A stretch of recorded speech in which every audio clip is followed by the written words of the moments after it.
Entry number 6. Statue of Zeus at Olympia, December 20th, 2064. And now we have come to the final entry of this journal, and what I have discovered, all the evidence seems to point to kaiju attacks from millennia ago, and everyone appears to be oblivious to it all, even the professional archaeologists. But to be fair, not every disaster that has occurred throughout history has been due to giant monster invasions. For example, in 79 AD, the cities of Pompeii and Herculaneum were wiped off the face of the earth by the volcano Mount Vesuvius. So no kaiju were present then, and if they were, I, being a kaijuologist, would have spotted proof of it. And yes, I did go there, in case you're wondering, back in 2051, about 4 years ago.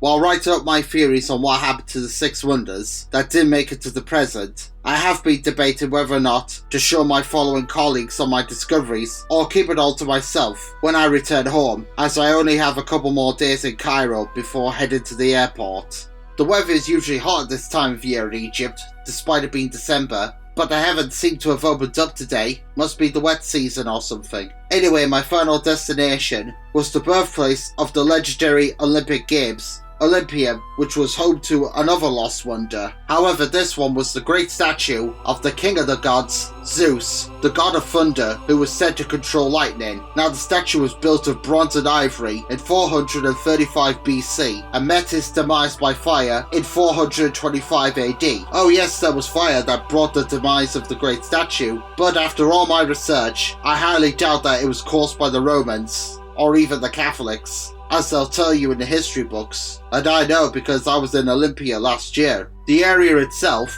from what I was told, was once closed off because those who visited the location back in the 17th century had a strange sickness and they never made it to recovery. No one knew why that was, and it wasn't until the 1980s when the ancient city finally became safe and the popular tourist destination that it is today. Autopsies were provided on those who perished in the 1600s during the 90s, and it turns out that those people died of radiation poisoning. So between the 5th and 20th century AD, Olympia was the most radioactive city in all of Greece, just like Chernobyl in Germany. However, there were no nuclear power plants in ancient times, and yet Olympia was a nuclear waste for a millennium. And while yes, the great statue of Zeus was obliterated by fire, the fire itself wasn't caused by the Romans, but by atomic breath. It was only a matter of time until I eventually got to him. The real king of the gods could easily defend himself with his lightning bolts, but unfortunately the statue was unable to retaliate back against the king of the monsters.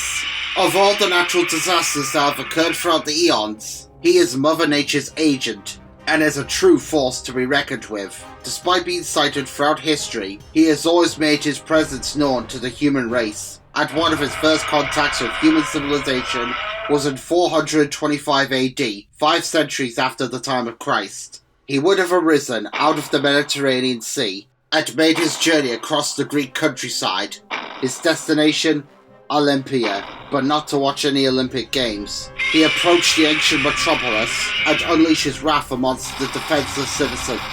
The Greeks may have had a military force, but they didn't have army tanks back then, so they could only rely on catapults, which would have been useless against the great behemoth. He stomped towards the temple, where the statue of Zeus was located. His dorsal spines would have grown, and before anybody knew it, he blasted his atomic breath, which would have incinerated both temple and statue to oblivion, then roared in triumph, to which afterwards he returned to the Mediterranean and was never seen again until about 1,000 years later, on the other side of the world, when reawakened by the atomic blasts in 1948, but made his presence known in 1954 outside of Tokyo off the coast of Japan, and the rest, so they say, is history.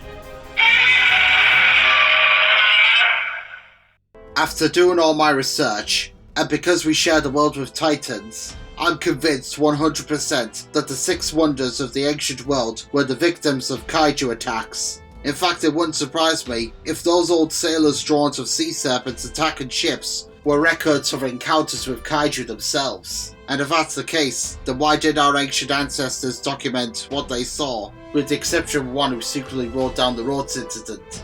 It's because the human race was sensitive back then, so afraid of the unknown that it took man centuries until he finally plucked up courage to explore the world. And no wonder, especially with all these kaiju attacks occurring now and then throughout history. They were so terrified by what they saw that they just wanted to forget witnessing these great beasts and say that it was all earthquakes, fires and invaded armies that destroyed the six great wonders, leaving only the Pyramid at Giza, despite coming up with all these legends of dragons and other various mythical monsters. So the history books will tell you that the Lighthouse of Alexandria was destroyed by an earthquake in 1356 AD, but in reality it was Manda who brought it down. The mausoleum at Halicarnassus met its end in the 15th century AD due to constant earthquakes caused by not the earth but by Baragon. The Colossus fell to its knees when Varn attacked both city and island of Rhodes in 200 BC. The Han Guards of Babylon were the battlefield for Rodan and Gigan in 226 BC, and Gyrus was the destroyer of the Temple of Artemis in the 3rd century AD, and the great statue of Zeus at Olympia was incinerated by Godzilla in 425 AD.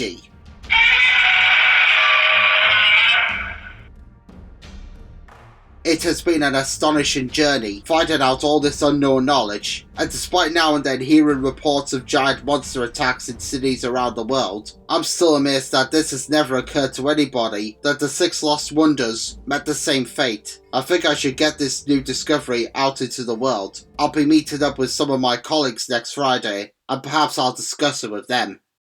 I'm in Cairo at present, and it's supposed to be hot today, but yet it's raining very hard, I might add. Good lord, it's terrible. And it's not even the monsoon season and... Hold on. What's up with the lightning? They look like beams.